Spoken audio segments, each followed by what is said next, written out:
venu nous éclairer sur des enjeux qui ne sont pas forcément très familiers pour nous, mais qui sont très importants dans la mesure où les états généraux de l'information sont explicitement posés comme un moment où on s'interroge sur l'avenir des médias avec dans ce nouvel univers numérique. Alors, on dit nouveau à chaque fois. En fait, il y a des choses qui sont relativement anciennes. Et puis, il y a depuis un an les inquiétudes évidemment suscitées par l'IA générative, bien que l'IA tout court existe déjà depuis assez longtemps. L'un des groupes de travail que les EGI ont mis en place est spécifiquement centré sur les questions liées au numérique. Bruno Keruel, qui est l'un des rapporteurs de ce groupe, est présent en ligne et il aura sûrement des questions à vous poser. Comme vous le savez, les États généraux de l'information réfléchissent à beaucoup de sujets où le numérique est central, même si ce n'est pas nécessairement d'un point de vue technique. Par exemple, quand on se pose des questions relatives au business model des médias, on tombe immédiatement sur les sujets relatifs à la publicité en ligne.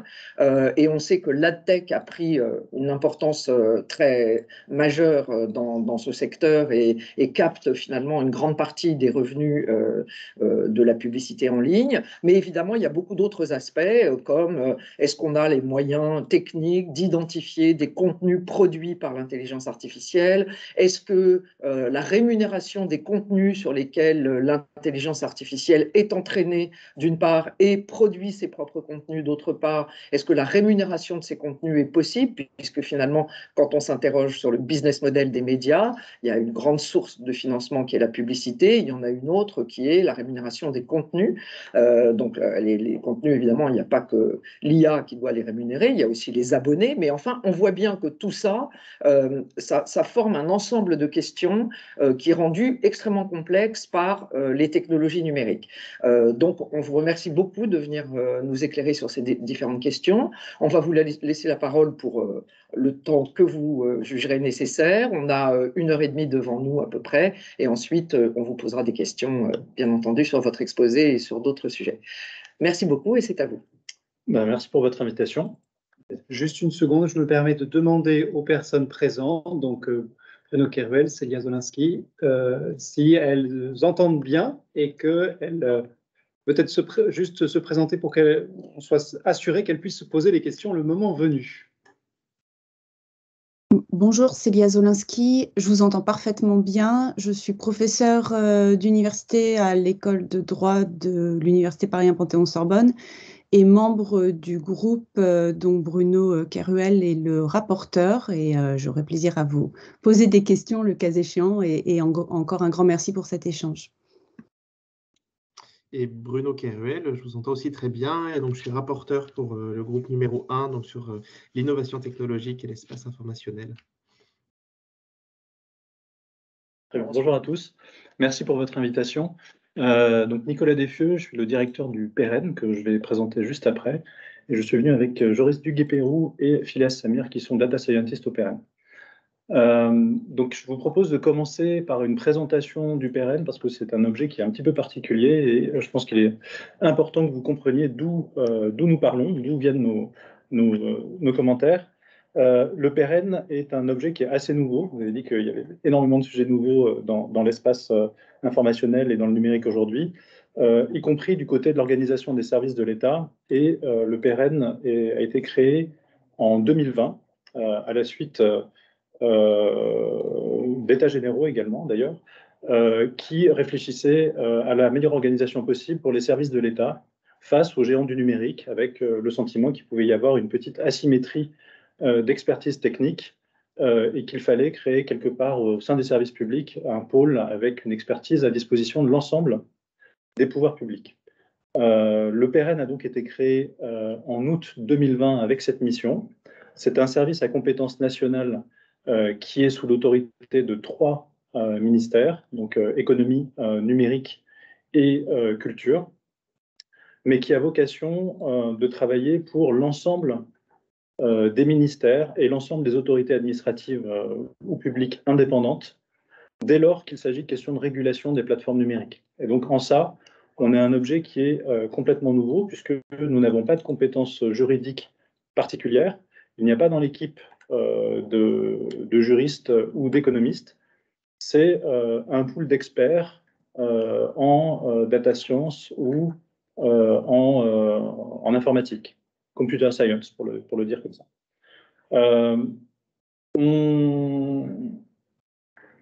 Nos missions sont donc des missions de soutien. On vient apporter une expertise lorsqu'elle est sollicitée par des administrations qui ont besoin de cette expertise. Et on est de ce point de vue, en fait, une sorte d'additif. On vient adjoindre nos forces et notre expertise aux administrations voilà, qui nous en font la demande. C'est un point. Alors, en termes de dimension, on est assez nouveau. Donc, il y a 3 ans, il y avait 4 personnes dans le pôle. Aujourd'hui, on est un peu plus d'une vingtaine et on sera à peu près une trentaine à la fin de l'année, avec des missions qui sont un petit peu élargies, puisque au fur et à mesure de notre existence, même si elle est brève, on a eu différents textes. Le premier texte, donc le décret de création en 2020, qui prévoyait qu'on travaillait pour les services de l'État, et donc tout ce qui est sous l'autorité du gouvernement.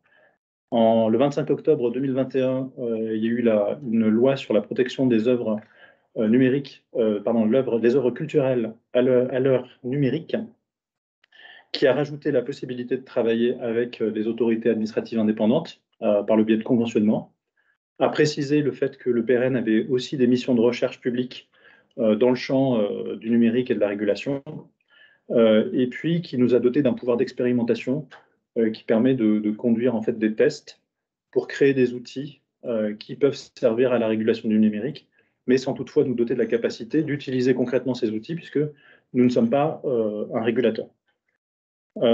Et puis, le projet de loi SREN augmente encore un petit peu ce périmètre, en tout cas prévoit de l'augmenter, avec, dans le champ de compétences techniques, l'apparition de tout ce qui est relatif à l'IA. Voilà. Donc là, c'est pour la présentation du service. Du coup, comme vous l'avez compris, le PRN est un service qui a une expertise qui est purement technique. Et du coup, aucun des commentaires qu'on pourra faire aujourd'hui n'a vocation à représenter une position politique. Et comme je vous l'ai dit, nous avons des tutelles qui ont des lignes sur le sujet de l'information qui ne sont pas forcément nécessairement alignées sur l'ensemble des points.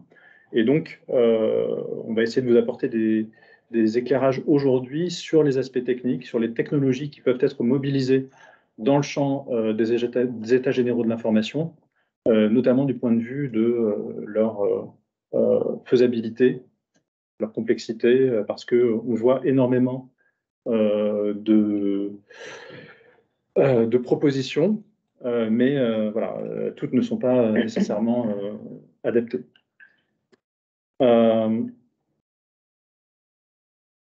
Voilà, donc avec 3 ans d'existence, on a également conduit un certain nombre de travaux jusqu'à présent, et certains nous semblent peut-être réutilisables dans le champ des EGI, et on va essayer de vous présenter ces éléments.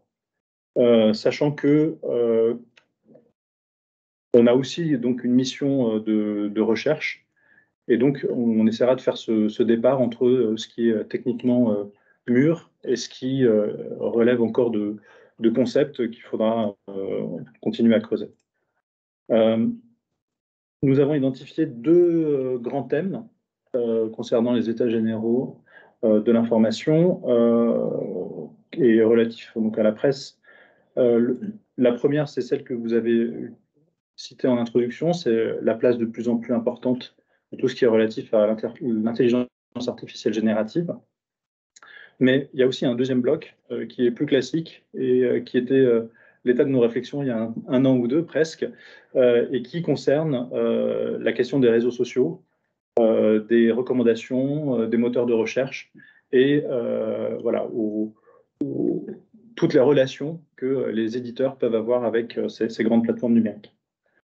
Alors sur la question de l'intelligence artificielle, je vais essayer de balayer rapidement les grands thèmes que nous voyons et ce que nous avons pu un petit peu structurer, et puis vous nous direz quels sont les tiroirs que vous souhaitez qu'on ouvre plus précisément. Le premier point, et on a eu certains acteurs qui nous ont sollicité, des acteurs de la société civile aussi, même si le PRN ne travaille pas sur saisine, on travaille sur commande des administrations uniquement. On a entendu la notion de concurrence déloyale et de double peine que consisterait l'émergence et des IA. Alors, double peine, pourquoi? Parce que l'IA non seulement exploiterait sans rétribution les contenus de la presse pour l'entraînement, mais viendrait aussi, donc la presse a nourri les IA pour que les IA puissent exister, et ensuite la double peine vient dans le fait que désormais certaines plateformes se mettraient à concurrencer les éditeurs de presse pour générer des articles en utilisant ce qui était recueilli lors de l'entraînement. Alors, sur cette question, il y a un besoin d'objectiver, c'est-à-dire de confirmer ou d'infirmer certaines des propositions ou de les préciser. Il y a deux axes qui peuvent être retenus. Le premier, c'est déjà tout ce qui est relatif à l'identification de ce qui relève des contenus artificiels ou humains. Aujourd'hui, ce n'est pas facile de savoir l'ampleur de la trace de ce qui est produit par les IA génératives, parce que ça n'est pas toujours déclaré et ça n'est pas aujourd'hui nécessairement trivial de savoir ce qui a été généré par une IA. Dans ce champ-là, il y a des différentes techniques qui existent, et vous nous direz dans quelle mesure vous souhaitez qu'on les développe et qu'on dise ce qui est possible. Mais il y a tout ce qui est peu relatif au fingerprinting ou watermarking, ou formes de tatouage des contenus qui sont générés artificiellement, mais qui semblent en fait c'est parfois très complexe. Il y a des cas qui sont relativement simples. On avait fait des démonstrations, je pense, lors des états généraux, enfin des ateliers qui s'étaient tenus à Auxerre sur la capacité à reconnaître une image factice quand elle est générée par un certain type de modèle. Ça peut s'étendre. Et donc, il y a des cas comme ça qui sont, je dirais, presque triviaux et pas trop difficiles à mettre en œuvre. Mais bon, déjà, il y a la question du jeu du chat et de la souris, c'est-à-dire que ça va évoluer en permanence. Et puis, il y a des éléments pour lesquels c'est beaucoup plus complexe, en particulier tout ce qui est relatif à l'analyse de textes artificiels. Il y a beaucoup moins d'informations ou de traces qui peuvent être laissées par les IA sur des textes que dans des images. Et du coup, la détection est plus complexe. Là-dessus, si vous voulez, j'en reste là pour l'instant et on pourra développer les différents cas d'usage, les différentes configurations qui se présentent et où en sont les travaux actuellement. En miroir de la détection des contenus artificiels, il y a un autre angle qui est possible, qui est celui de l'identification et qui est peut-être plus facile, l'identification des contenus qui sont produits par des vrais humains ou par des vrais journalistes. Parce que s'il est difficile d'avoir la coopération systématique des gens qui utilisent les IA génératives, à l'inverse, il est peut-être possible de travailler sur la meilleure identification de contenus qui sont des contenus de presse certifiés, entre guillemets. On a vu qu'il y avait des initiatives très intéressantes de chartes dans lesquelles les professionnels de la presse prennent des engagements, mais quand on est face à un contenu sur Internet, on ne sait pas si le contenu qu'on lit a effectivement été produit par un vrai journaliste qui a une carte de presse ou quelqu'un qui s'est engagé à respecter ce type de charte. Et donc, ça, c'est des éléments qui sont aussi possibles, c'est-à-dire que en miroir de ce qui est de la détection de contenu artificiel, réfléchir à des solutions techniques qui permettent d'apporter des garanties sur le fait qu'on est face à un contenu de qualité de quelqu'un ayant respecté une déontologie, une charte professionnelle. Ça, c'est donc le premier axe. Le deuxième axe, donc le premier axe qui concernait la question de mieux discerner ce qui relève des contenus artificiels des contenus humains. Le deuxième grand bloc, c'est la question du contrôle des données d'entraînement et du contrôle des données qui sont des contenus qui sont produits. Là-dessus, il y a beaucoup de sujets sur quels sont les contenus qui sont utilisés par les plateformes qui font de l'IA générative. En fait, un déficit de transparence. C'est aujourd'hui très difficile de savoir quels sont les contenus qui ont alimenté les IA. Donc, on voit l'effet que ça a avec les sites de contenu qui se ferment et qui interdisent le crawl par les IA.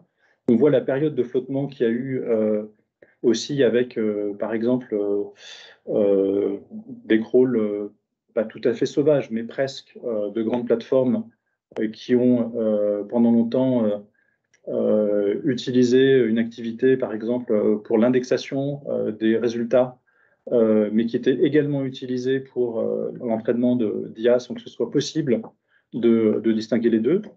Aujourd'hui, il y a des outils qui apparaissent, mais on est encore finalement relativement peu clair sur la manière dont ça se passe. Et il y a peut-être besoin de renforcer ces démarches de transparence de la part des concepteurs de modèles d'IAG. Il y a aussi voilà, tout un tas de pans de recherche sur le travail qui peut être fait pour améliorer ces données d'entraînement, les classer, vérifier ce qui relève de contenus éventuellement protégés à l'intérieur, ou faire des filtrages de manière à ce que les contenus protégés puissent être identifiés, dont on puisse vérifier leur présence et voir ensuite comment ils sont utilisés. Et puis, il y a en parallèle également de ça, tout le contenu qui peut être fait, tout le travail qui peut être fait sur le contrôle des contenus sortants. Donc, tout ce qui est produit. Et on peut réfléchir à des mécanismes qui pourraient faire des sortes de calculs de proximité entre des contenus générés et des contenus dans les bases initiales. Je vois froncer les sourcils. On reviendra sur la question après si vous voulez. Voilà, donc l'idée c'est par exemple si une image est produite et ressemble beaucoup à une image du jeu d'entraînement, on est capable de dire en fait de calculer les distances techniquement en fonction des entrées et des sorties et du coup de voir s'il y a une proximité, si ça ressemble à quelque chose qui est très inspiré d'un contenu original ou non. Ça, techniquement, c'est possible, mais là, sur ce champ-là, la complexité, elle va être juridique, parce que dire qu'une image ressemble beaucoup à une autre, un algorithme peut le dire. Après, faire l'analyse juridique de dire que ça n'est pas un pastiche, ça, c'est quelque chose qui est beaucoup plus complexe. Donc, il peut exister des solutions techniques qui ne sont pas forcément adaptées aux analyses juridiques. Et donc, il faut voir si, dans ce champ-là, l'outil technique en vaut la chandelle, et ce qui peut être créé ou pas comme solution technique, soit dans un cadre contractuel, soit autrement. Donc voilà, ça c'est une sorte de panorama des questions sur l'IA générative. Et après, au-delà de ces questions d'IA générative, il y a des questions presque plus classiques et plus anciennes liées aux grandes plateformes numériques, donc les réseaux sociaux et les moteurs de recherche, et qui sont évidemment essentielles sur la manière dont les contenus vont se diffuser, se propager sur Internet et sur la manière de consommer les contenus de presse. Et ça, cette consommation-là, elle est très influencée, très déterminés par les choix des grandes plateformes numériques, qu'il s'agisse de présentation des contenus, ça peut être toutes les questions relatives aux interfaces, aux dark patterns, aux nudges, tout ce qui est relatif à l'économie de l'attention, mais aussi des systèmes algorithmiques avec les biais éventuels. Ça renvoie à la question des bulles de filtre ou le type de contenu qui est recommandé par les plateformes. Et là-dessus, donc des sujets, voilà, au PRN, on a travaillé sur ce type de questions. Premièrement sur la question des interfaces et des dark patterns, avec quelques travaux internes qui ont été conduits sur des outils, par exemple, pour faire de la détection automatique de certains dark patterns.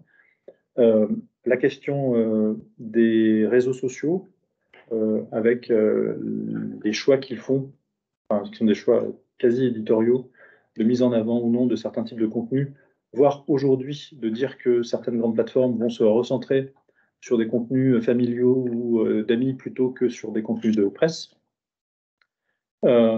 Des outils d'analyse des phénomènes de bulles de filtre, voilà, pour lesquels on a une approche qui est aujourd'hui relativement théorique, mais c'est des outils qui peuvent être probablement redéployés dans d'autres champs. Et puis, voilà, les questions liées au modèle économique que vous avez cité en introduction.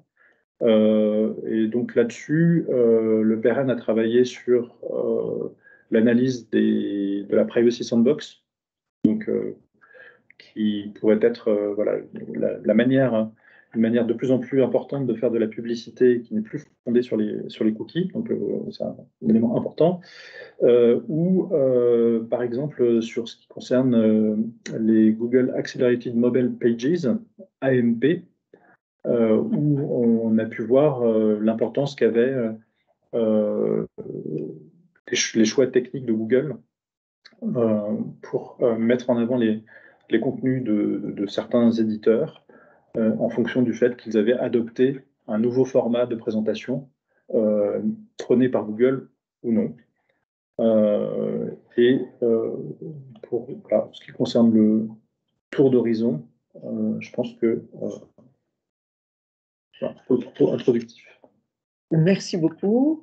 Je pense que ça soulève beaucoup de questions. Alors, qui veut commencer? Bonjour Laurent. Bonjour. Bruno. Bonjour. Est-ce que parmi les auditeurs en ligne, il y a des questions d'ores et déjà? Sinon, je pense qu'on en aura plein, Maxence et moi. Alors, juste simplement aussi pour demander aux personnes qui nous ont rejoints, donc je vois certaines personnes qui travaillent dans d'autres groupes que le groupe numéro 1. Donc, est-ce que vous pouvez vous présenter pour que voilà, nous soyons tous au courant des problématiques qui seraient intéressantes d'aborder? Donc, Laurent Bernard-Quénin, donc moi je suis dans le groupe 5, qui est le groupe Régulation. Et je suis éditeur par ailleurs. Donc, un double intérêt pour ça. Il y a d'autres personnes. Mais, ah, pardon. Bon. Pardon. Bernard Benamou, par exemple. Ah oui.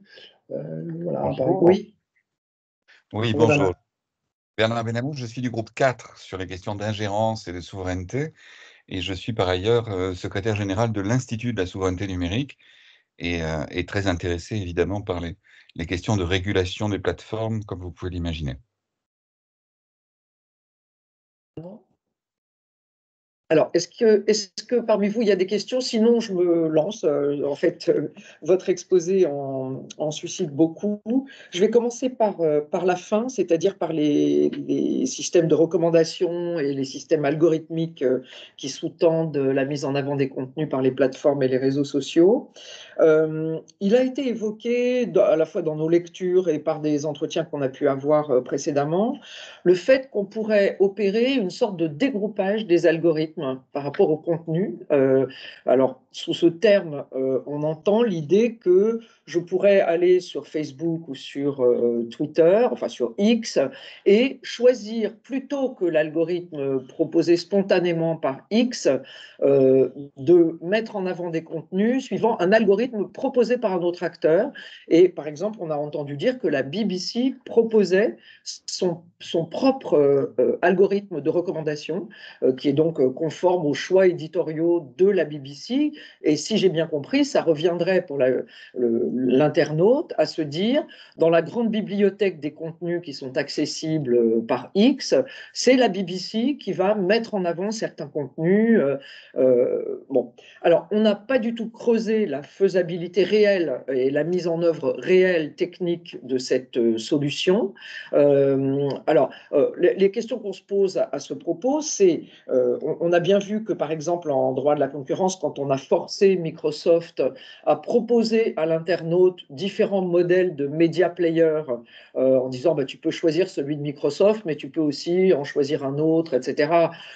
Ça a été une usine à gaz totale, que choisir un autre algorithme posait des problèmes d'opérabilité et de compatibilité avec les logiciels de Microsoft, mais aussi que le comportement spontané des internautes consiste quand même à choisir ce qu'il y a de plus simple. Alors, est-ce que, d'après votre expérience, proposer ce choix se heurterait au même genre de difficultés ou pas? Et d'autre part, est-ce que c'est faisable techniquement de plugger un algorithme de recommandation sur un réseau social, par exemple, qui propose lui-même son propre algorithme? Est-ce qu'il y a suffisamment d'interopérabilité possible, ou est-ce qu'il faut au contraire aller plus loin dans la régulation en forçant de manière plus coercitive l'interopérabilité des différentes couches, disons, du réseau social?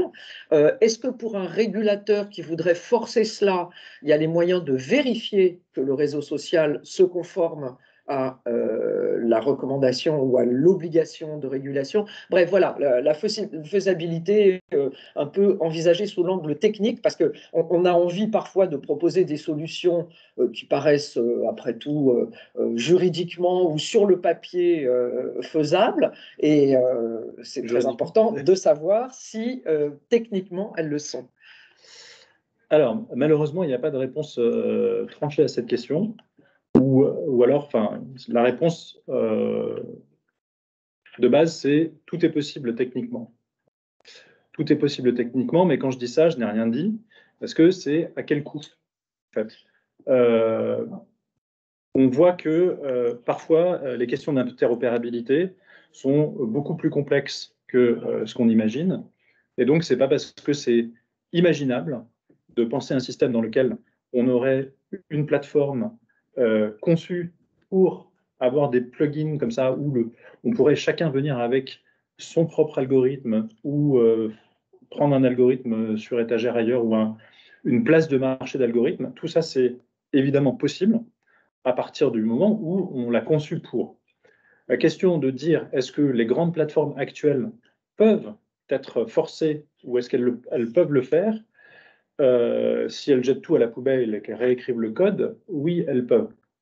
Maintenant, savoir si chacune des plateformes, Facebook, X, Snapchat, TikTok ou d'autres, peuvent le faire en fonction des technologies qu'elles ont aujourd'hui, c'est impossible de le déterminer sans une analyse précise, et c'est probablement très coûteux. Mais la réponse ne sera pas les mêmes pour les différentes plateformes. D'accord. Ça dépend d'énormément de choix technologiques qu'elles ont déjà faits et de la capacité à faire bouger un système qui est d'une complexité énorme. On voit que, pour illustrer ce point, il y a la question du rachat de WhatsApp par Facebook, où on imagine que c'est quand même pas trop compliqué a priori de se dire si Facebook a une messagerie, si WhatsApp a une messagerie, de s'envoyer des messages, ça semble le point pas forcément le plus complexe à mettre en œuvre. Néanmoins, Facebook a mis des années avant de réussir à faire cette intégration, parce que les choix techniques n'étaient pas forcément les mêmes. Parfois, certains opérateurs sont obligés de réécrire entièrement le code ou de laisser tomber une solution technologique pour refaire le système. Donc, il n'y a pas de réponse concrète sans avoir accès à l'information, mais on peut penser que ça n'est quelque chose qui n'est pas trivial pour une plateforme qui ne l'a pas conçu, qui ne l'a pas intégré dès le départ. Mais alors, est-ce qu'on ne peut pas opposer le même argument à la mise en œuvre du DMA, qui repose énormément quand même sur l'ouverture? Je prends le domaine de l'AdTech, par exemple. Oui. On sait que Google a intégré verticalement un très grand nombre de fonctions qui permettent à un annonceur de proposer un message publicitaire à un internaute au bon moment, avec un ciblage assez fin de la personne qui regardera la vidéo, etc. Évidemment, le DMA a énormément travaillé sur ce sujet et a préconisé, n'a pas préconisé le démantèlement de l'AdTech de Google, par exemple, mais a préconisé l'ouverture à l'interopérabilité des grandes plateformes reconnues comme gatekeeper. Si je vous comprends bien, en fait, le DMA devrait se heurter exactement à la même difficulté, c'est-à-dire que ces plateformes n'ont pas été conçues ab initio pour être ouvertes à différentes couches de concurrents qui pourraient venir se pluguer dans ce système. Et donc, on ne voit pas pourquoi ce serait plus simple de se conformer au DMA. Si, ça peut être plus simple. Parce que le système publicitaire est conçu pour faire interagir énormément d'acteurs. Donc, il y a des solutions qui sont intégrées comme celle de Google, mais à côté, il y a quand même des normes, il y a des systèmes qui préexistent. Il y a un écosystème de la publicité ouverte. Et donc là, ce qu'on veut faire, c'est des ponts entre les deux. Là, si on parle de dégroupage algorithmique, on est en train de créer quelque chose qui n'existe pas forcément. D'accord. Et donc, il y a une étape de plus à envisager pour aller vers ça. Et puis, côté DMA, c'est vrai que parfois, certaines des questions sont toujours en cours d'analyse. Le DMA prévoit aussi l'interopérabilité des messageries. Il le fait avec un cadencement qui est progressif. Il y a d'abord les messages de base, et puis ensuite, on va rajouter des fonctionnalités, et on y va progressivement. Donc, sur un sujet qui, a priori, pas trop compliqué. Donc là, ce que je dis, c'est, je ne dis pas que c'est impossible, je dis c'est possible. Simplement, le coût de transition est très difficile à évaluer parce qu'on est sur un sujet qui est nouveau, contrairement à la publicité en ligne où il y a déjà des écosystèmes et des formats qui existent. Là, il faudrait le créer. Et puis, on ne connaît pas, bien sûr, d'où partent les plateformes par rapport à ce système. D'accord. Et par ailleurs, on peut imaginer que des experts à qui on demanderait de vérifier que, par exemple, Google a bien rendu interopérable telle ou telle couche de son algorithme publicitaire, des experts pourraient le faire. Ça, c'est quelque chose de faisable. Oui. Après, si on imagine que la plateforme aurait des contraintes, si elle est obligée de mettre en place des systèmes ouverts ou des interopérabilités, vont avec des obligations de donner des accès pour qu'on puisse le vérifier. D'accord. Mais ça peut se mesurer, ça peut se vérifier. D'accord. Alors, si on peut rester un tout petit moment sur le sujet de la publicité, qui est... Pardon. Juste pour terminer sur la question des algorithmes, la question c'est aussi de pourquoi on le fait et quel est l'objectif poursuivi. Si chacun vient avec son algorithme, ça pose des questions après sur quels sont les algorithmes qui sont autorisés ou pas, ou par qui, avec un risque de renforcement des bulles de filtre. C'est-à-dire que si moi, je ne veux que des contenus d'un certain type parce que j'aime ça, on va avoir des phénomènes de polarisation qui seront peut-être encore plus forts que ceux qu'on peut aujourd'hui observer. Oui, alors que le remède du dégroupage est plutôt vu à la base pour lutter contre... On veut lutter contre la polarisation, et en fait, si les algorithmes qui sont proposés sont des algorithmes thématiques pour creuser, en tout cas, et pas des algorithmes calibrés pour faire de la diversification, on peut avoir l'effet inverse de celui qui est recherché. Bien sûr, absolument. Sur la publicité, la dernière notification de grief de la Commission européenne à Google dit, en fait, on n'arrive absolument pas à faire en sorte que Google puisse prendre des engagements vérifiables et crédibles pour sortir de l'abus de position dominante dans lequel il est impliqué. Et donc, on préconise en fait le découpage du DSP de Google d'un côté et de son mécanisme d'enchère automatique, ANX, je crois, ça s'appelle. Et apparemment, aux États-Unis, il y a une espèce de convergence de vues sur cette question du découpage de Google. Ce découpage de Google a toujours été repoussé par les autorités de concurrence jusque-là, en disant mais c'est absolument irréalisable, en fait, c'est impossible. On va perdre énormément en efficacité de la part de Google, alors qu'on a l'impression que la Commission européenne elle-même a complètement changé de pied récemment. Qu'est-ce que vous pensez de cette opposition? Alors, si je reste avec une casquette technique, je peux juste mentionner que en effet, ce qui peut être reproché à Google, c'est d'avoir deux rôles, un rôle d'arbitre et un rôle de participant aux enchères. Il est la place d'enchère et en même temps, il participe. Et donc, le reproche qui peut lui être fait, ou le soupçon qui peut exister, c'est qu'il utilise son rôle d'organisateur pour voir un petit peu comment s'organisent les enchères et utilise cette connaissance pour lui-même mieux enchérir que les autres. Là-dessus, donc il y a en effet la possibilité technique la possibilité de dire on fait deux entreprises séparées. Ça, je pense que c'est vrai qu'il y a un coût. Il y a, je pense que les solutions de type Chinese Wall sont difficiles à vérifier. Voilà. Sur le papier, c'est très bien, mais concrètement, il y a de nombreux exemples qui montrent que ce n'est pas forcément parfaitement exécuté ou mis en œuvre ensuite. Après, il existe des systèmes techniquement qui peuvent être conçus pour apporter une preuve mathématique que certaines informations ne sont pas partagées ou réutilisables. Voilà. Et dans le système de Privacy Sandbox que Google est en train de mettre en œuvre, il y a des prémices ou des éléments un petit peu qui vont dans cette direction. Donc je pense que c'est un des éléments qui doivent être analysés, c'est dans quelle mesure le système qui est en train d'être mis en place par Google et qui va dans cette direction d'essayer d'avoir des systèmes où il y a suffisamment de garanties mathématiques pour que la bonne information ne soit pas réutilisée au mauvais endroit, de s'assurer que si c'est la direction, ça va suffisamment loin. Il y a aussi cette option-là. Mais ça, on parle d'un système qui est quand même très complexe. D'accord. Et toujours sur la publicité, j'ai encore une autre question.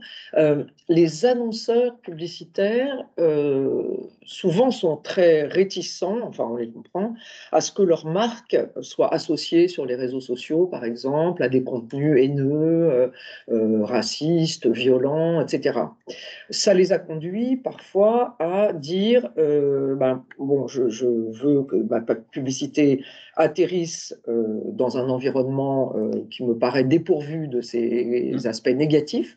Donc, je vais taguer un certain nombre de mots-clés et je refuse que ma publicité soit associée à ces mots-clés. Alors, il y a beaucoup de gens qui disent, bah oui, mais en faisant ça, c'est-à-dire qu'en éliminant un environnement par des mots-clés auxquels on ne veut pas que des contenus publicitaires soient associés, en fait, on prive les médias qui ont le droit de parler de racisme par ailleurs dans leurs articles, etc.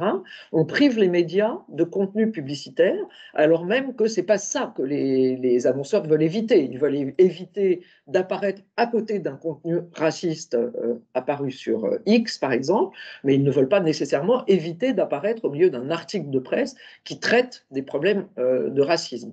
Donc, la solution à tout ça, ce serait évidemment que les annonceurs aient une facilité plus grande à contrôler le point d'atterrissage de leurs annonces publicitaires. Or, pour le moment, une des choses qui sont reprochées aux réseaux sociaux, à Google, etc., c'est de maintenir une très grande opacité sur le point d'atterrissage, par exemple, d'une publicité, etc. Alors, est-ce qu'il y a moyen techniquement de faire en sorte que les annonceurs aient accès aux sites sur lesquels leur pub va apparaître? Alors, je parle aussi bien du search que du display, à vrai dire, des deux mondes publicitaires. Est-ce que c'est faisable? Est-ce que ça, c'est une couche technique qui est susceptible d'être ouverte aux utilisateurs que sont les annonceurs, et est-ce qu'il y aurait moyen pour les annonceurs de contrôler effectivement le point d'atterrissage de leur message publicitaire en ouvrant les données d'environnement de leur publicité, disons?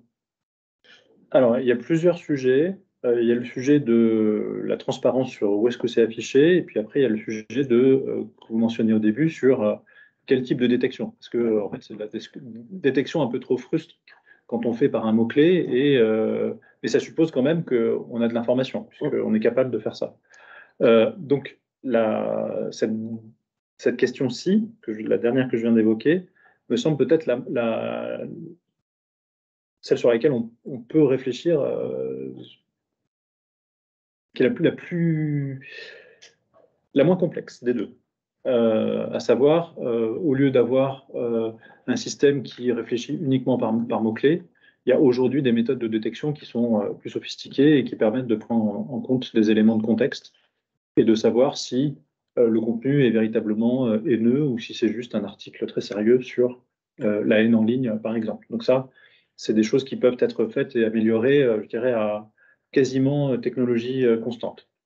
En plus de ça, il peut y avoir l'élément dont je parlais en introduction, qui est celui d'avoir l'assurance qu'on est sur une page sur laquelle il y a un article de presse, par exemple, de qualité ou répondant à une charte ou à une déontologie en disant oui, ma publicité n'est pas affichée à côté d'un gloubi-boulga créé par une IAG ou à côté de propos haineux sur les réseaux sociaux qu'on a du mal à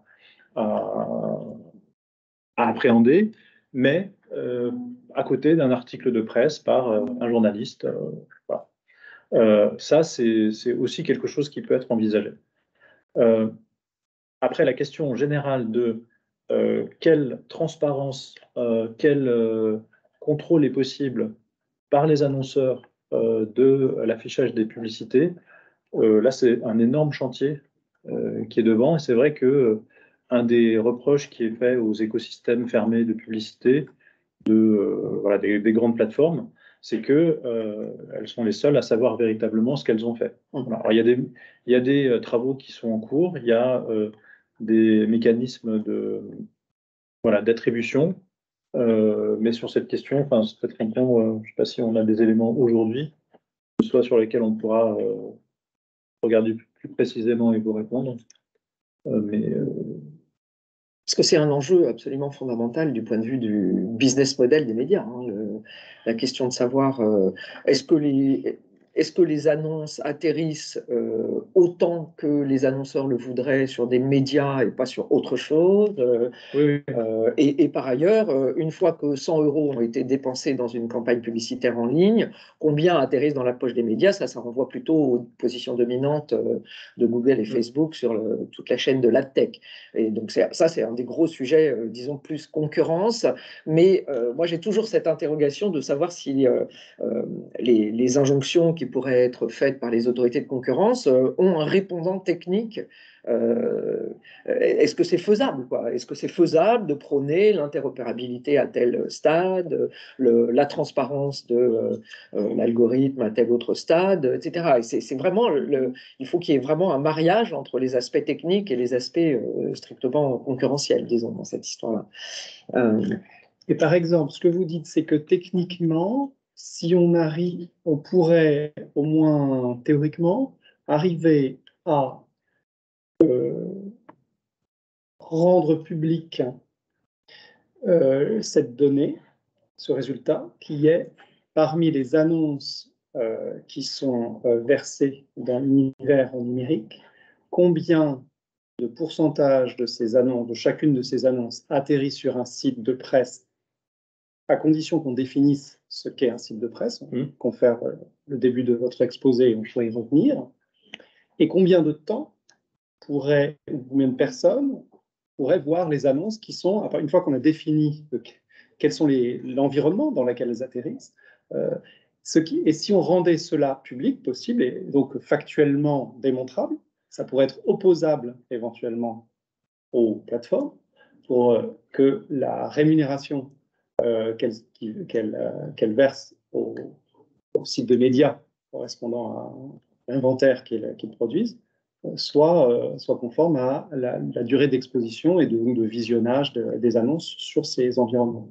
Est-ce que j'ai déformé ce que vous avez dit ou pas? Alors, je pense techniquement, est-ce qu'il serait donc possible d'opposer au système de Google, ou en tout cas de la publicité en ligne, que telle ou telle annonce a été destinée, est apparue sur le site de médias, tel ou tel média, chacun, avec la durée d'exposition, nombre de personnes, tout ce qui fait que ça donne de la valeur à cette annonce. Il n'y a jamais de réponse technique pure, parce que à chaque fois, c'est une chose de se dire, on peut concevoir un tel système. Partons de zéro, on va se mettre autour de la table avec des ingénieurs et dire, on veut un système qui ait telle propriété. Ça, on peut le faire. Est-ce que ce système, qui techniquement serait possible, est viable dans le temps, a les bonnes incitations et fonctionne de manière équilibrée, durablement? On ne sait pas le garantir, parce que ça dépend de comment il sera utilisé par les différents acteurs, quelles seront les faiblesses qu'il exposera, parce que, par exemple, on a donné trop de transparence à tel niveau, ça va réduire les incitations de concurrence, ça va donner trop de pouvoir à un des acteurs de la chaîne par rapport à d'autres. Tous ces éléments-là, ils sont extrêmement difficiles à anticiper. Et donc, même si on est capable de concevoir sur le papier un système de cette nature, on ne sait pas s'il serait viable. Techniquement, il marche, mais est-ce qu'il est viable pour l'écosystème publicitaire, les éditeurs de presse, les utilisateurs en termes de protection de données personnelles et tout ça? C'est très difficile de savoir, parce que c'est à l'épreuve d'une mise en œuvre concrète sur le marché qu'on le saurait. Du coup, cet exercice théorique-là, il peut avoir un sens, mais il faut quand même être prudent. Et après, il y a un autre élément, c'est qu'il y a des écosystèmes qui fonctionnent aujourd'hui, et eux, comment est-ce qu'on les modifie? Ça renvoie à la question que je relevais tout à l'heure, qui est, c'est très difficile d'avoir un avis sur la modification d'une architecture technique qu'on ne possède pas, parce que la complexité, moi, je suis assez ancien, donc je ne sais pas si vous avez connu le système Socrate de la SNCF. C'est un système de réservation de billets des années 90. En fait, les architectures informatiques, elles sont très complexes. Et parfois, une petite modification, ça peut mettre à risque l'ensemble du système. Et donc ça, c'est difficile de se prononcer là-dessus. Okay. Merci beaucoup. Ok. Alors, Laurent a une question. Oui, alors une question un peu de néophyte. On a une demande qui revient à plusieurs reprises d'interopérabilité des systèmes d'intermédiation de publicité en ligne. Est-ce que vous pouvez, si ça vous dit quelque chose, j'imagine que ça vous dit quelque chose, nous expliquer ce que recouvre exactement ce principe d'interopérabilité des systèmes d'intermédiation en ligne? Et est-ce que du point de vue entre guillemets, du secret des affaires, enfin de la capacité de chaque acteur à développer son propre business, est-ce que c'est juridiquement viable, ou est-ce que ça revient à créer une sorte de service public de la publicité en ligne, quoi? Enfin, je caricature un peu, mais c'est un peu ça. Alors, c'est un sujet qui est compliqué, ça dépend à quel niveau on se situe, et ce que j'imagine derrière ce que vous dites, c'est simplement que on détermine des tranches. Enfin, pour afficher de la publicité ciblée, il y a tout un tas de fonctions qui doivent être réalisées, et ces fonctions, elles peuvent être réalisées par des acteurs qui sont spécialisés. Il va y avoir des gens qui ont beaucoup de données, il y a des gens qui vont faire des estimations de valeur en fonction de ce qu'il pense être le profil de l'utilisateur pour savoir s'il va cliquer ou non. Enfin, et il y a comme ça un ensemble de métiers.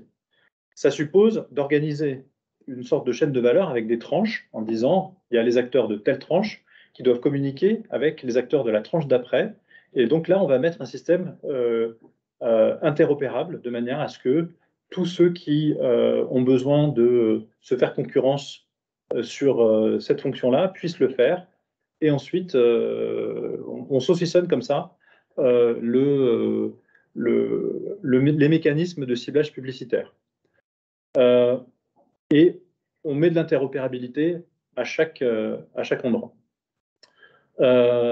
Ça, c'est possible. Enfin, il y a eu des initiatives. Je ne sais pas si vous connaissez ce qui relève du header bidding, où en fait les acteurs de la publicité s'étaient organisés pour mettre en place des systèmes d'enchères en temps réel qui sont plus transparentes et avec des protocoles harmonisés. Et donc, il y a eu ces initiatives.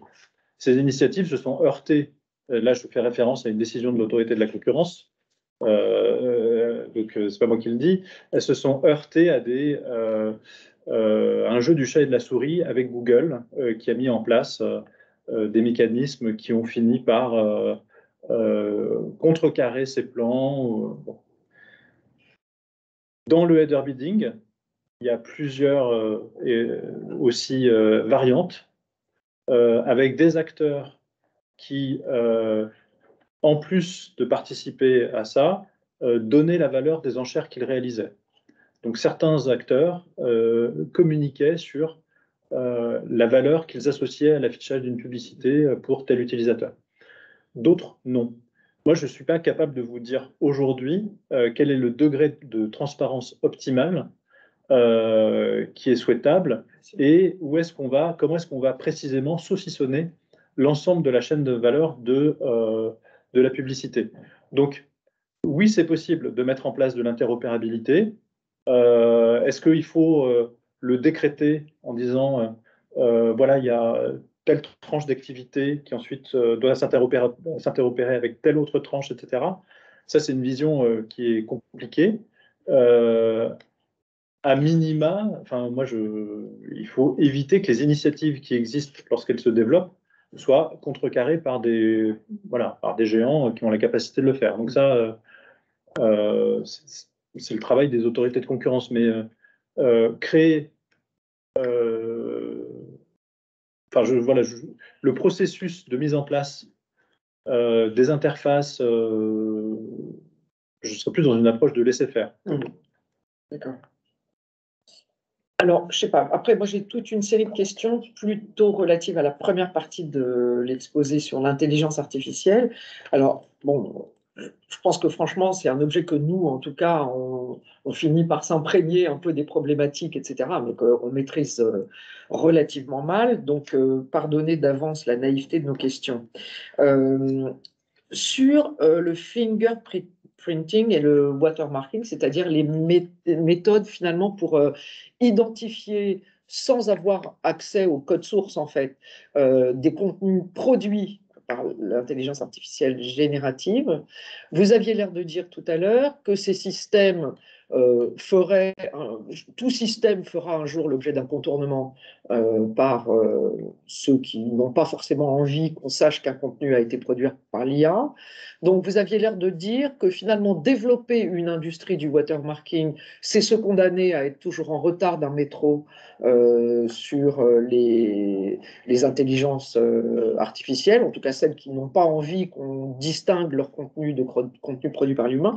Et est-ce que je vous ai bien compris quand vous disiez qu'au fond, il serait plus simple de permettre l'identification des contenus produits par les humains plutôt que d'essayer d'avoir des systèmes qui techniquement courent après l'identification des contenus Oui, alors, c'est pas exclusif. Je pense que les deux se complètent.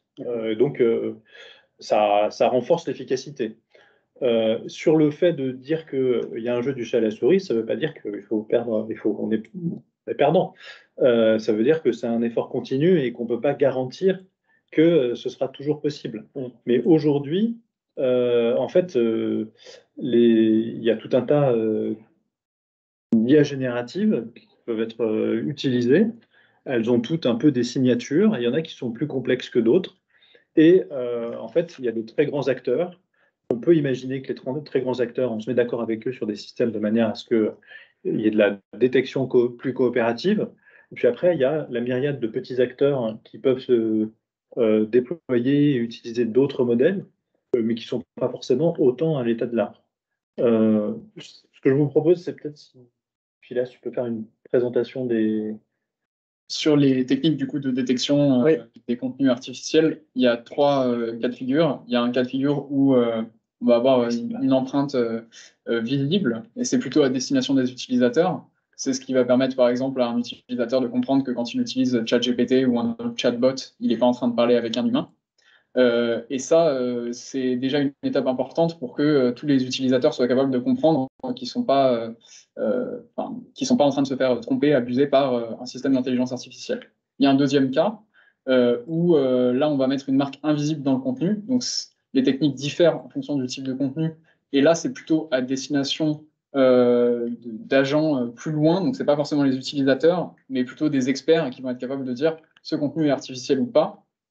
Et donc, comme tu le disais, ça a un intérêt, même si c'est un jeu du chat et de la souris, c'est-à-dire on peut avoir des méthodes de détection, elles sont jamais parfaites, mais le fait d'être capable, dans certains cas, voire dans un grand nombre de cas, de dire qu'un contenu est artificiel, ça a un intérêt en soi pour toute une variété de raisons, et notamment pour être capable de garantir en ligne qu'on peut se fier au contenu auquel on a accès.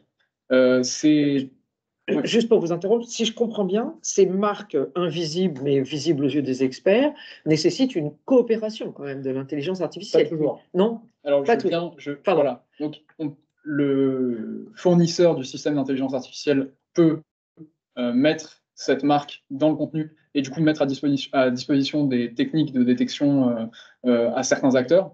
Là, il y a aussi une question de compromis entre l'ouverture des techniques de détection pour ces méthodes et le jeu du chat et de la souris, parce qu'évidemment, si un attaquant sait comment fonctionne la marque invisible, bah, il peut juste vérifier qu'elle est encore présente ou pas dans le contenu et l'éviter. Et il y a un dernier cas de figure où là, on fait une détection complètement en boîte noire. On n'a pas accès au système d'IA. La personne qui fournit le système d'IA n'a pas mis en place de mécanisme de détection. Et on va reposer uniquement sur des marques laissées par le système lors de la génération et qui ne sont pas intentionnellement laissées là.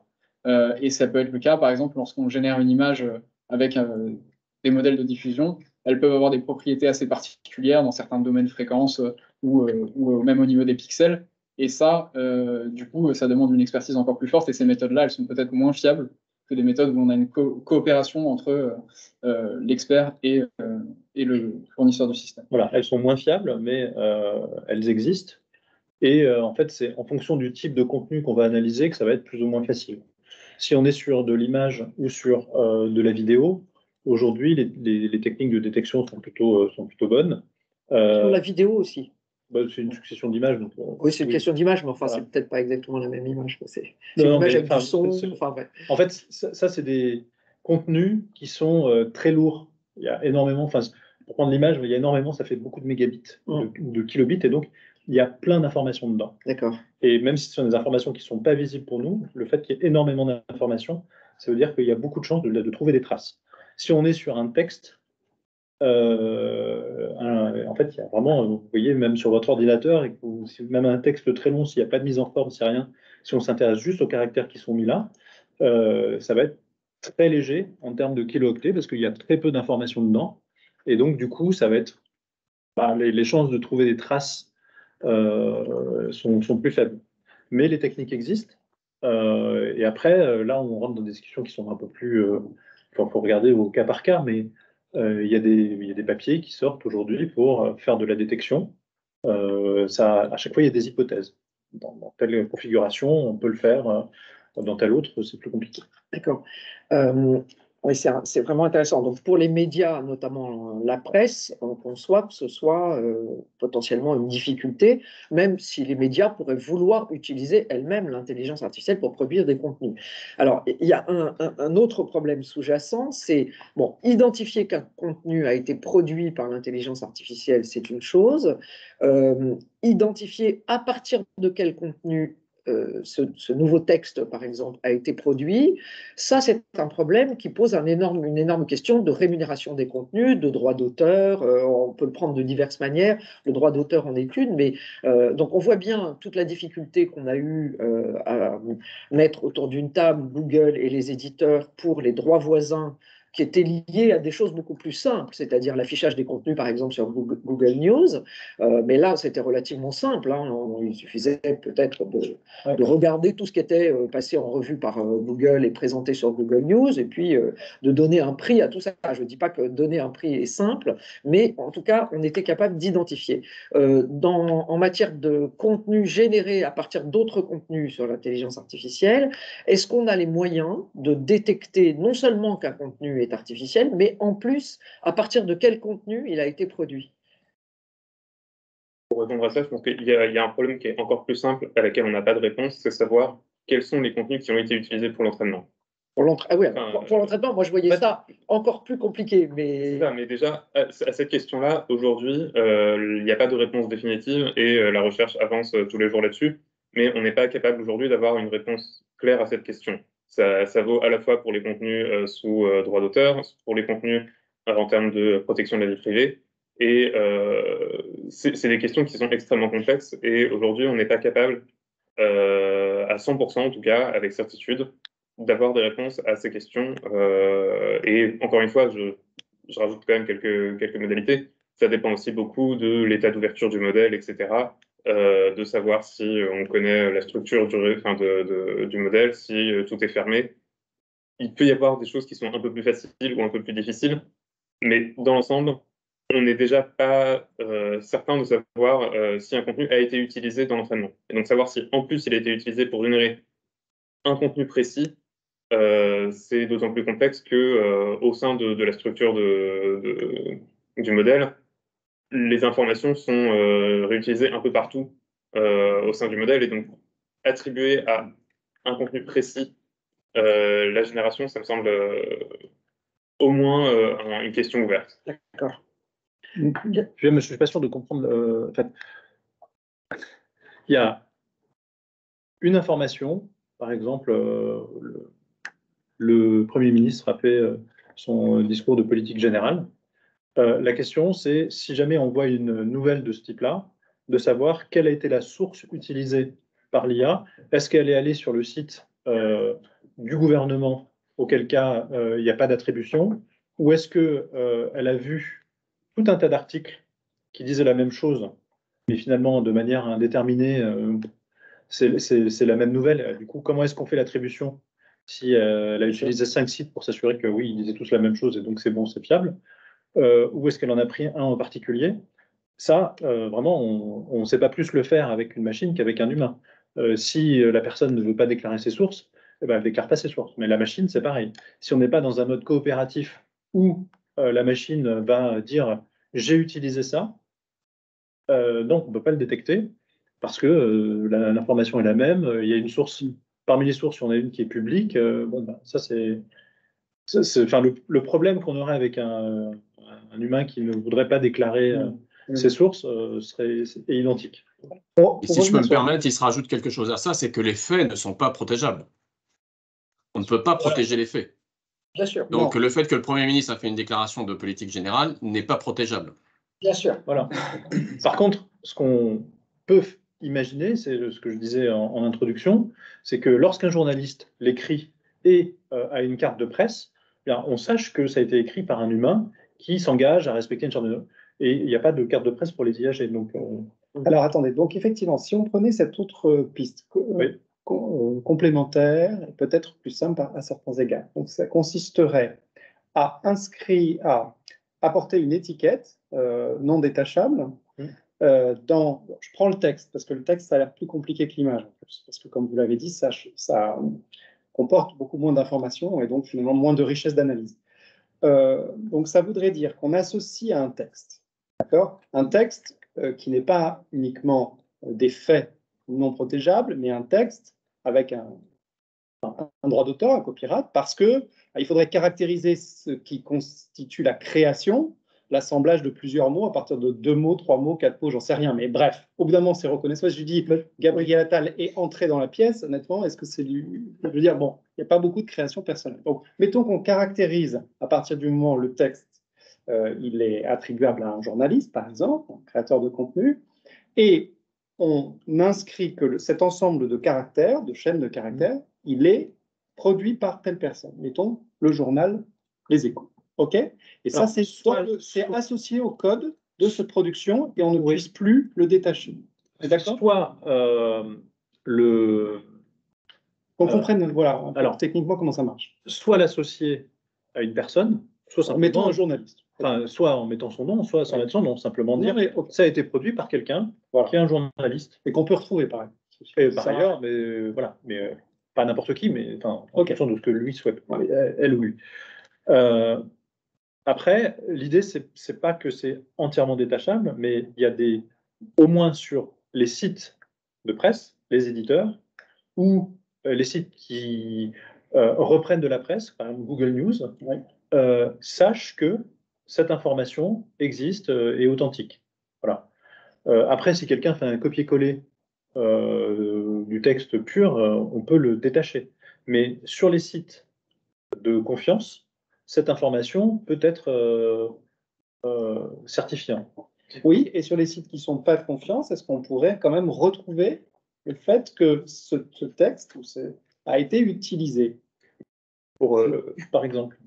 Je pense que pour simplifier, la protection qui est suggérée ici, ce n'est pas forcément une protection uniquement technique, dans le sens où effectivement il y aurait une partie qui consisterait à ajouter une signature de la même manière qu'une signature à la main, en fait, presque. Mais rien n'empêche effectivement de faire une capture d'écran et de remettre la signature. Le principal mécanisme sur lequel ça s'appuierait, ce serait plutôt un argument presque de communication, en fait, dans le sens où le média pourrait mettre en avant sa charte et mettre en avant une vignette pour dire ça, et de la même manière, les moteurs de recherche ou autres qui reprennent ces médias pourraient le vérifier au sein du code de l'article et dire, et ensuite l'afficher peut-être plus en avant dans le référencement ou l'adapter en fonction. Mais effectivement, la protection n'est pas forcément purement technique, dans le sens où ça protégerait des recopies à l'avenir. C'est pas un DRM inviolable. Parce que de toute façon, on voit bien que c'est quelque chose qui est très difficile à mettre en œuvre. C'est plus dans une logique de charte, de communication, de marque, que ce soit les sites de presse ou les grands moteurs de recherche ou les grandes plateformes qui, en fait, aient l'information et puissent garantir ce qui relève d'une information journalistique ou d'un contenu authentique, par opposition à un contenu non sourcé. Enfin, tout le monde n'est pas journaliste, et puis il y a aussi des IA. Voilà. La seule brique. Pardon. Non, et juste après, ça n'interdit pas qu'un journaliste utilise une IA. Simplement, il le fait sous sa responsabilité, bien sûr. Dans son cadre déontologique de charte professionnelle. Voilà. Donc ça rejoint certains points de la charte de Reporters sans frontières sur l'utilisation de l'IA par les journalistes.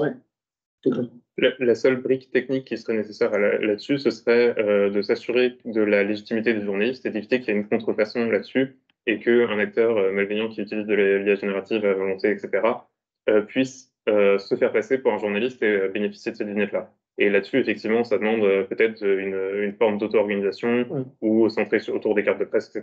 Ça demande il y a des techniques, un petit peu d'annuaire près desquels on pourrait vérifier que le contenu a bien été produit par tel ou tel. Laurent? Oui, non, je voulais revenir effectivement sur le fait que les journalistes vont utiliser de l'IA aussi. Donc, ils vont signer en disant j'ai fait un papier, mais dans beaucoup de cas, ils ne pourront pas dire je l'ai fait sans IA. Non, mais en fait, et la notion qui est dans la directive, sauf erreur de ma part, c'est la supervision, et qui est pour une notion pour les utilisateurs qui va être quand même très compliquée à comprendre et à doser. Et la supervision, elle peut être, on peut superviser un article qui a été fait 100% par de l'IA, c'est-à-dire qu'on l'a relu, quoi.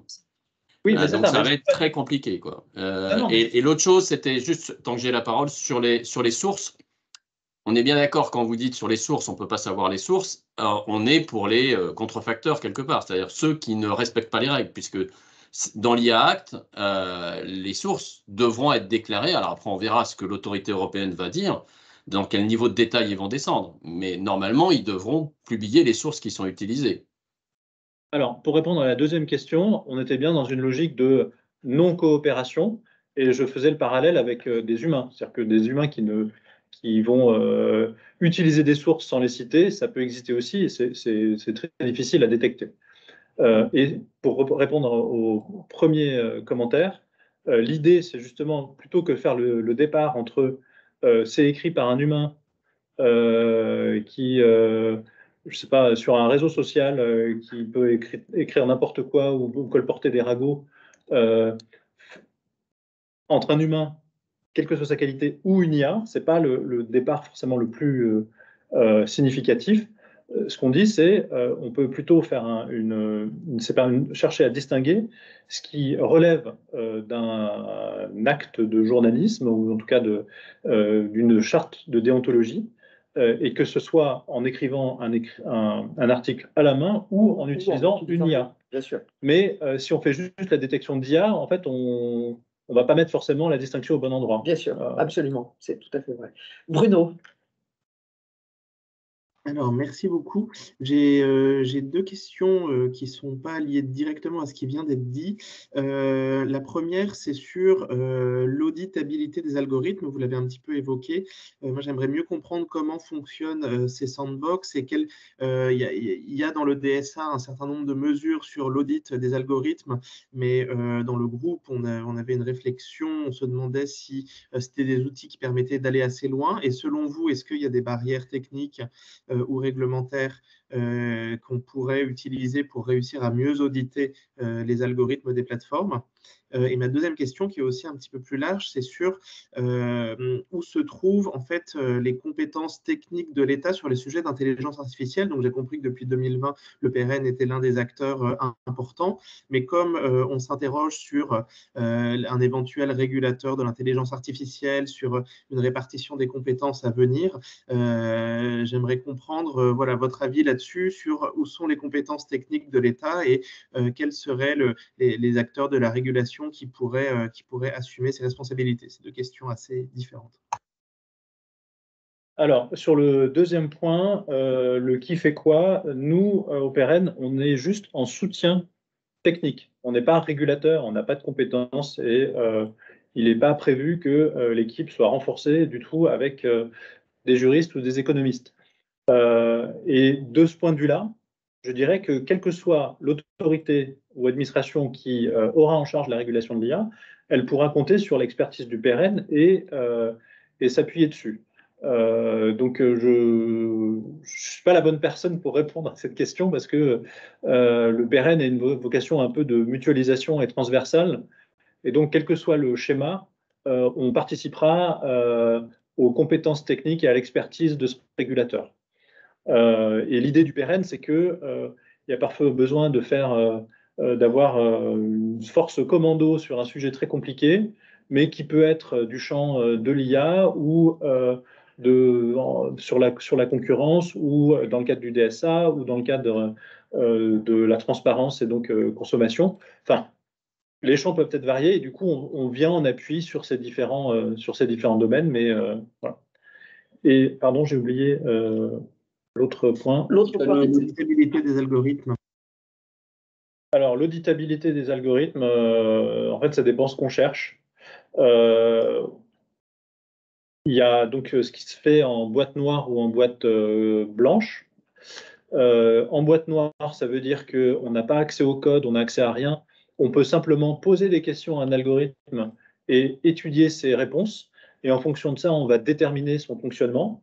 Par exemple, c'est un peu un jeu de qui est-ce. Je ne sais pas si vous avez connu ça. Si. mais on ne sait pas quelle est la carte qui est devant l'autre, mais on va poser des questions, est-ce qu'il y a des lunettes et tout, voilà. Et en fonction de l'information qu'on a apprise, on va poser des questions de plus en plus pointues de manière à converger vers le fonctionnement de l'algorithme.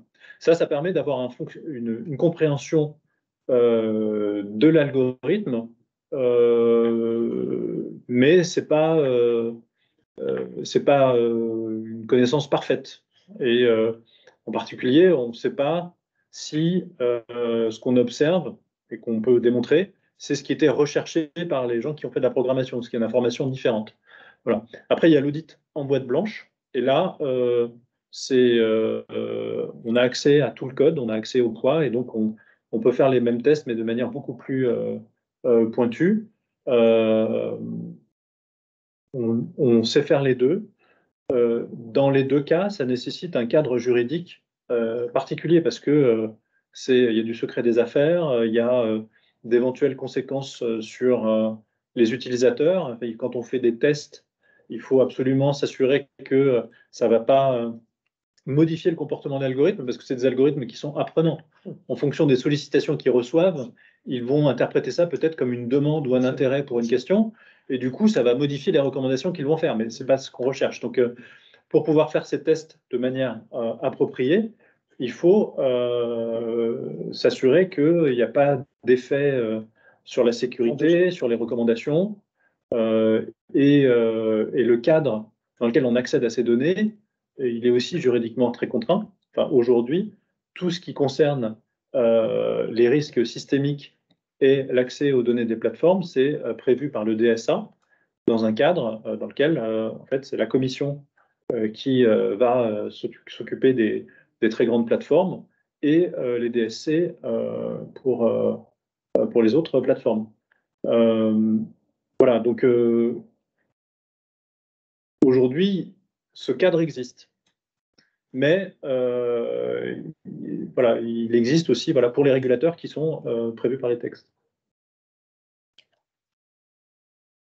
J'ai une question, alors peut-être il ne nous reste pas énormément de temps, donc je ne sais pas dans quelle mesure on peut aborder ce nouveau point.